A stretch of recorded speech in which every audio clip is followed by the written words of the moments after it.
Hey guys, let's talk about something that is forbidden in other martial arts, but we can do it in Krav Maga. It's dirty tricks. Dirty tricks, I mean kicking into the knee, kicking into the groins, hitting into the throat, hitting into the eyes, whatever. Everything what you can do in sport, you can do it here. You can bite, whatever you want. Okay? So, we can be in half-ready position, and now my decision is to attack first, as a first one, okay? Because I just feel that I need to do it. So what I can do? I can kick him into the ground, so his attention will go here. It's very sensitive, I don't need to explain you that, right? So I'm going here and then go into attacks. What I can do more?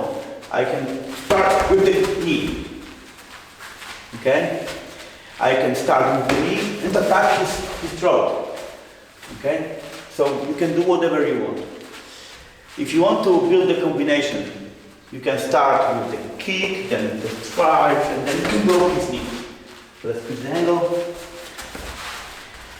So we are during the conversation, you feel that you need to start as the first one. You are going to attack, to throw his knee to the front, to attack into the neck. One more time.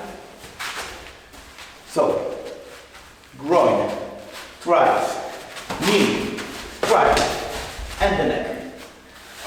Remember that you can do whatever you want. Just build your combination and train. That's all. Thank you guys.